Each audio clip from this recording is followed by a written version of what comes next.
Hey guys, welcome back. So today is day 4 of the project where we're recoating our house with the log oil, the stain that protects the wood. And the last 3 days we've pretty much not done anything but pressure wash. So we got one pressure washer, and me and Rebecca have been taking shifts back and forth trying to clean all of the wood. And we've got a wraparound porch. It's pretty nice to have, but the downside of that is there's twice as much wood here to clean because you got all the beams and the ceiling and the posts and everything all have to be sprayed down and cleaned. And we're trying to make sure we do a good job this time, trying to get a good application. And we didn't probably pressure wash. I don't think we pressure washed the whole house. I think we kind of hit and miss spots that look dirty, but this time we're doing a complete wash down. And there ends up getting a film on the wood. Like it gets dirty. There ends up kind of getting a film on there, and you got to get that off, get it all nice and clean, so that it's porous and that it accepts that log oil to soak in that uh, protection for the wood. It needs to absorb it. So hopefully we're getting a better application this time. And then we are also doing something different with the oil, and we're doing something different with the paint sprayer. So let's go ahead and show you what we're doing. So this here is Outlast Q8 log oil. This is the wood preservative that we're putting on our house. This is what we put on last time. But what we're doing differently is we're using this no bug stuff. That's what they got on here. This is an additive that will keep bugs off of the wood. So this is already prevents termites and like um, anything that eats wood that like ingests the wood. But this will keeps pretty much all bugs off of your wood, is what it's supposed to do. It's supposed to keep away carpenter bees, ants, cockroaches, ladybugs, wasps, spiders. The wasps and spiders are a huge problem because you get wasp nests up there, you get spiders making webs up there. And this is an all natural additive. In fact, when you look at what's in it, it appears to be mostly like essential oils kind of thing. It's got citronella oil, cedar oil, rosemary oil. It's got a bunch of lemongrass oil. It's got a bunch of oils in it to, I guess, add a scent that the bugs don't like. And we're adding this to every one of our jugs because we actually have had a little bit of problem with carpenter bees. So carpenter bees will bore a hole in the wood. They don't eat the wood, so this didn't really affect them any. So they'll bore a hole in the wood just to make a home. And since they're not ingesting the wood, this wouldn't kill them. So I'm hoping that this will take care of our carpenter bee problem. We've already got a few holes in the ceiling. I can see a couple right now. And hopefully this will get that stopped. And then what we'll do is we just seal the holes up with some wood colored caulking and cover those holes back up. But that's what we're doing different with the log oil. We're using this no bug stuff, and hopefully that's going to keep all the bugs and the spiders and the wasps off the wood. So last year when I applied the log oil, I used a backpack pump up sprayer, like a garden sprayer. And it's just got like a little needle valve spray nozzle, and it makes like a circular spray pattern. And so you've got this circle of spray that you're trying to coat the house with. And it's just a kind of an irregular pattern. I always found out that I was always putting too much on, and it was hard to be precise with it. Get right up next to something, and not, get in your corners and stuff like that. It just was not a very precise tool. But I found that I was really flooding the liquid on there. It seemed like I had lots of runs and drips and everything. So I wasn't real happy with that. In fact, I started with the backpack sprayer again this year, and I did this gable end up here with it, and it just reminded me how awkward it was, especially working on the roof, trying to carry a backpack sprayer or climb a ladder with one. It just seemed like it was pretty awkward to use. So this year I got a airless sprayer. That's what this is. This is a Graco Magnum X7. This is a airless paint sprayer, and basically it's like a pump up sprayer but just higher pressure. So it takes the liquid, pumps it up through the line, but then you've got a nice spray gun. And I actually bought an extension for this one. So I've got a 30-inch extension. so that I can get up close to the ceiling and get that 12 inches from the ceiling as I spray the ceiling. And this also makes a fan pattern, which is a straight up and down pattern like you would normally have in a paint sprayer that you paint your car with, or anything like that. So it's going to be real easy to kind of get up close to something and know exactly how your pattern is going to be, get a little more precision out of it. So that's what I'm using this year, an airless paint sprayer. And I originally thought that I needed a smaller tip. So I bought a smaller tip that's made for like stains, and I found that it just misted. This log oil is like water. I mean, it is thin. It is not like latex paint. It is thin like water. And it just misted it, and didn't really paint anything, just made a cloud. So I ended up putting the original spray nozzle that came with it back in, and then I just got it at the lowest pressure setting, and it seems to be doing pretty good. So the downfalls of this sprayer so far is that it does mist it on there a lot more, so you do get more of a vapor cloud. Definitely have to wear a mask, and because you can breathe it in. You don't really get that effect too much as bad with the garden sprayer. But I'm hoping that I'll be able to coat this house fairly quickly with this and be a lot more precise. So even using the garden sprayer last time, I found that I was getting mist and stuff back in my eyes. So goggles are a good idea. And then sometimes you get stuff dripping down on you because you're doing a ceiling, you know, and it's a really thin material. This is, like I said, this is kind of like water. So what I'm going to be using today, I'm going to be wearing a Tyvek coverall suit.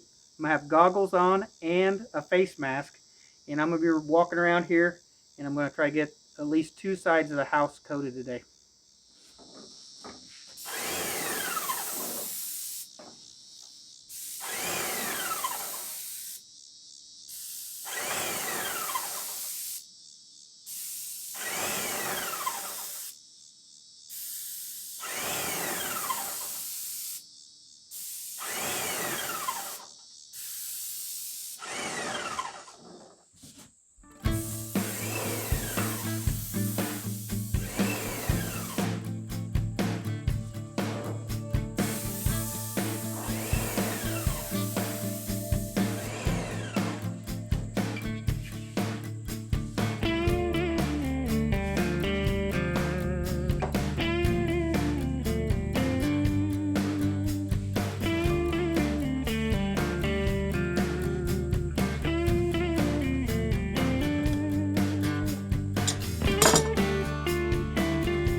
So I just got done spraying 2 sides of the house, and you can see it's a lot darker than it was before.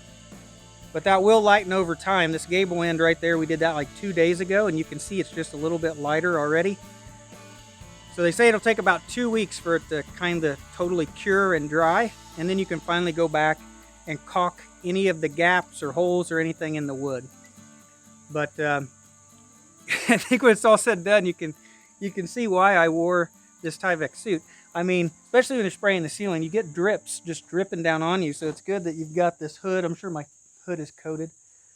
So it's good that I wore this suit, the goggles, and the face mask. So let's go around and just show you what everything's looking like. So the most time-consuming part of this is the pressure washing, obviously, but then it's this wrapping everything with plastic. A little bit tedious to make sure you don't get oil on everything. Now you can see we actually coated the deck with oil too.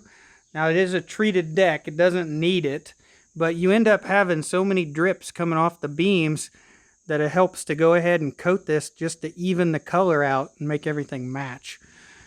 But everything looks really good now.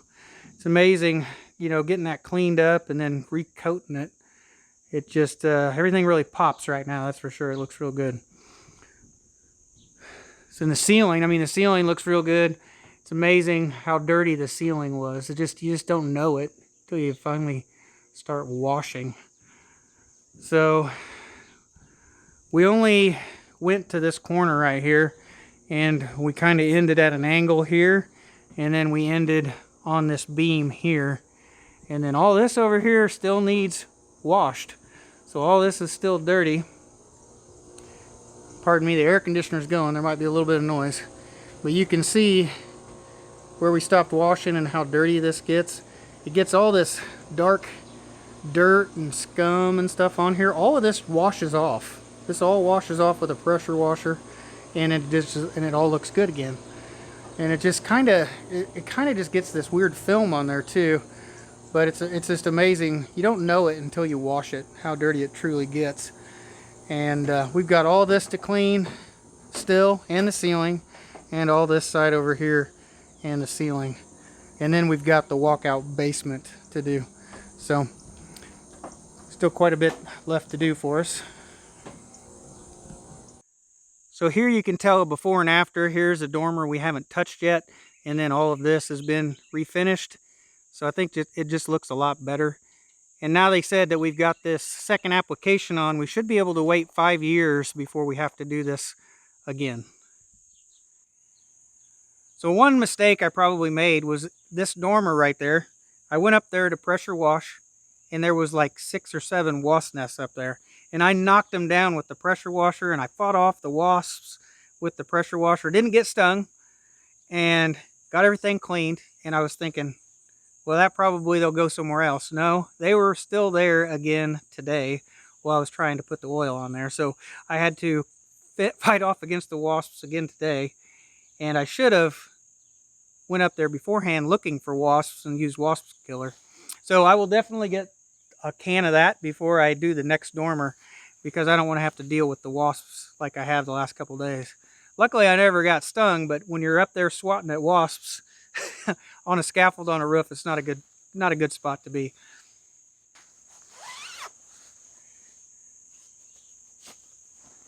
Well, let's see how dirty I am under this. I think it really helps. I am sweaty. You get really hot in this outfit, that's for sure. And they only come in like XXX, so I end up fighting a big oversized suit all day long.